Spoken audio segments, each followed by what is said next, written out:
Hey everybody, Emma here, also known as 8vinyllow, finally bringing you all another video. There is so much that I can say in this introduction, but I'm going to kind of limit it to about 10 seconds. This basically summarizes everything that probably would have taken me about 3 minutes to say. Here we go. Gone for 2 months, so sorry. Work, schedule, teaching, busy, finally back, missed you all so much. Let's talk about vinyl. Sound good? I don't know if that was 10 seconds, but that definitely was not 3 minutes.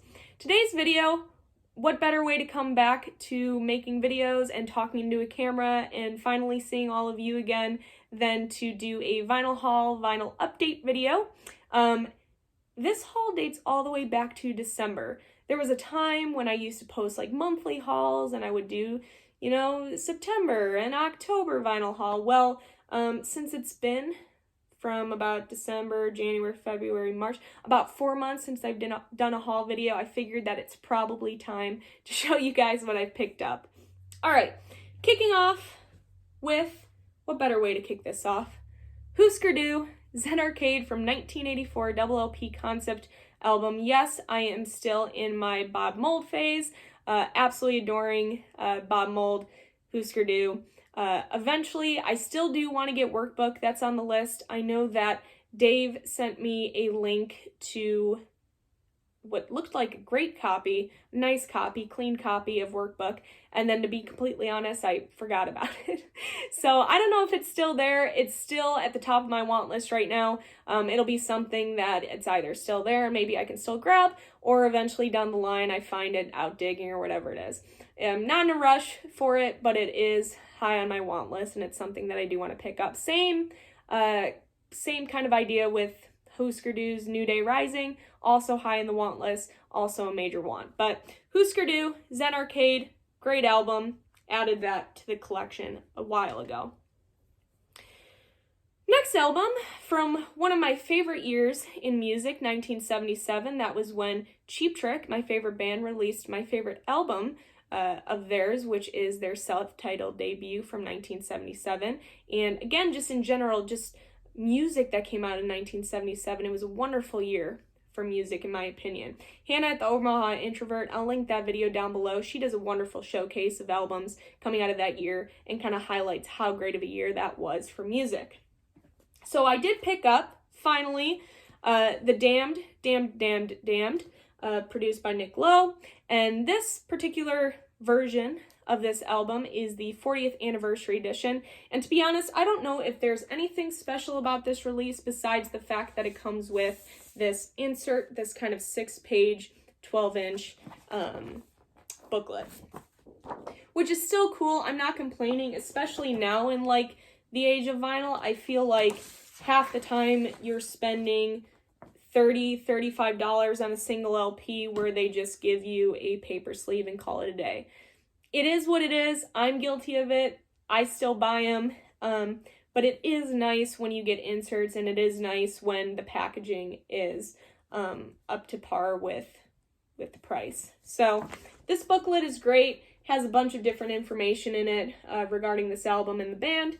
And like I said, I can't complain, but I think that's the only unique thing about this edition. It's not colored vinyl or anything crazy, but it was a must-have and a must welcome addition into the collection. So grabbed this.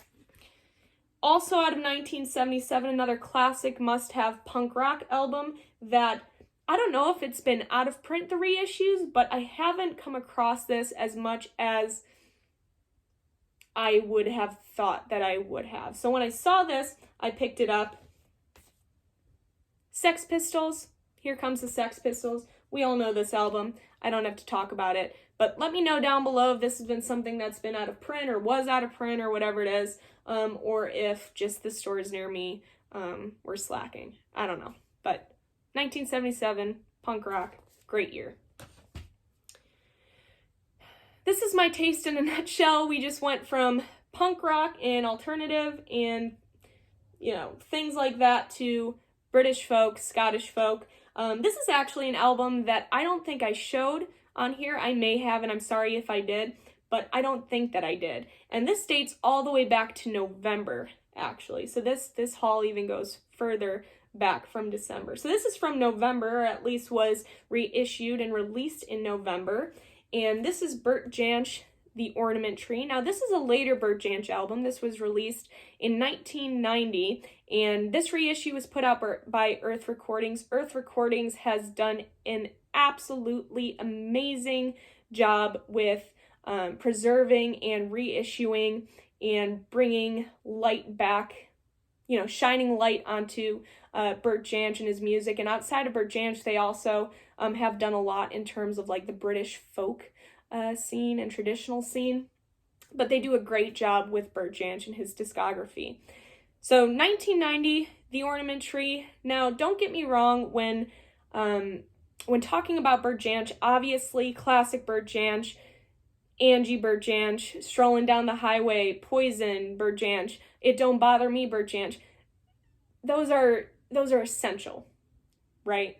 The early classic Jansch recordings.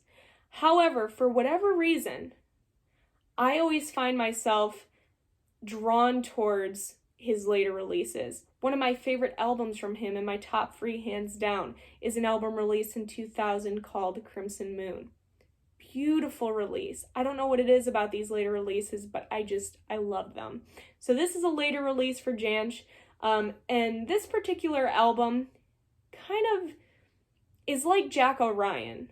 And if you know Jansch's discography, you know what I'm talking about with Jack O'Ryan. And if not, this album has like a very traditional Scottish, Irish sound to it, outside of just his other kind of like folky type releases.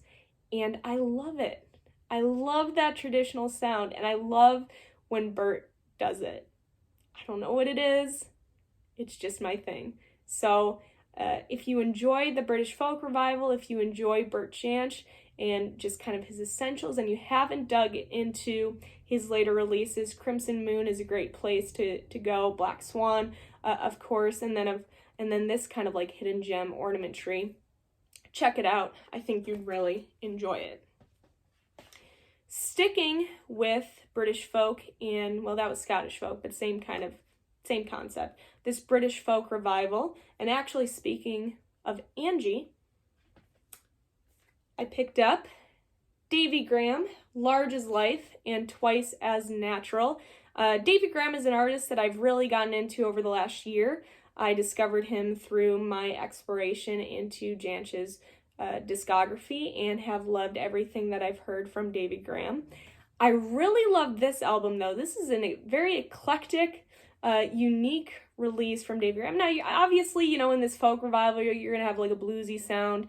Sometimes you'll have like a jazzy sound. But this album goes even beyond that. It has like Arabian, Indian-esque sounds to it, songs to it. It's just a really fun, unique listen, and it's unique for Davy Graham, and it's underrated. So if you love the British folk revival, definitely check out this album if you're not all too familiar with it. Very, very good. British folk, classic album. John Martyn, Solid Air. I love this album. John Martyn, another artist that I have discovered through my exploration into British folk, through Jansch, and so on. What makes this version, I can't hype it up enough. This is the half-speed mastered at Abbey Road version, and it sounds, if you don't have this album and you're gonna get this album, you have to get this one. You have to get this version. You have to get the half-speed mastered. I guess you don't have to, but I recommend it because it's so good. It sounds so good. Of course, I'm saying things that you're gonna be like, yeah, well, it's half-speed mastered, but it's a different experience, and I love it. So my favorite song, side B, May You Never. Fun, catchy, classic album. If you aren't familiar with John Martyn, recommend checking him out. But if anything else, sample this album. I think you'll really, really enjoy it, and if you're gonna grab it, grab the half-speed master. It sounds so good. I have been kind of going back and rediscovering my love for Rush. Now, I've always enjoyed Rush. I went through a Rush phase years ago, a Neil Peart phase even more so. Neil Peart, hands down, my favorite drummer. It is what it is. If he's not your favorite drummer, I'm sure he's in a top 3. He's the professor. I don't have to say anything else. But I've been kind of going back, revisiting my love for Rush, and finally decided that it was time to get 2112 on vinyl. Pick this up. This is the 180 gram audio file. Sounds great. Sounds fantastic. I've even started Neil Peart's Ghost Rider book. I'm a little bit into that. So I don't know what's going on with me. I've been just watching a lot of old concert footage, and I don't know what ended up dragging me back, or, I don't know. You guys know what I'm trying to say. But I've been having a blast kind of digging back into their discography. All right, a couple more. This is Josephus, and this is their release, Dead Man. This was released in 1970, and I was first introduced to Josephus through a Record Store Day release called Get Off My Case. It was that yellow one. And I had not heard of Josephus until I was kind of going through that list and came across them, and then curiosity got the best of me, and I clicked on it, and it was kind of reading the description, and ended up going and sampling, and I kind of determined in that moment that this was a release that I wanted. So I got that Get Off My Case release, absolutely loved it, and ever since I've been a fan of Josephus. So Dead Man's been on my list for a while, finally decided to pull the trigger on this. But if you're not familiar with Josephus, they are kind of like your underground, hard rock, proto-heavy metal, Texas, psychedelic blues band. Just your underground, psychedelic blues, hard rock, everything I just said. Really, really good. So if that's kind of your cup of tea, if you enjoy that proto-heavy metal stuff, if you enjoy a bluesy, psyche sound, you'll really enjoy Josephus and their releases. They do a great cover of Gimme Shelter on here, and then the highlight of this particular album is the 17-minute title track, Dead Man, on side 2. So, Back says this record should be played loud, and that is 100% true. The final album that I have to showcase in this haul today, this is my most recent pickup from a couple of weeks ago.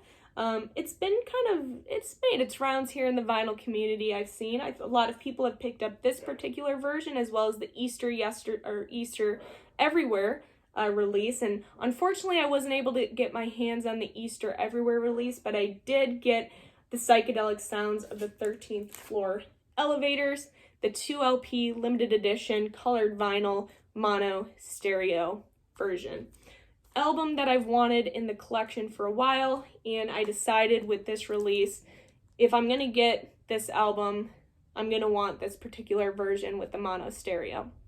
I'm happy I picked this up, and it's a great addition to the collection. And there's my dog barking, named Xander after the greatest singer in the whole wide world, Robin Zander of Cheap Trick.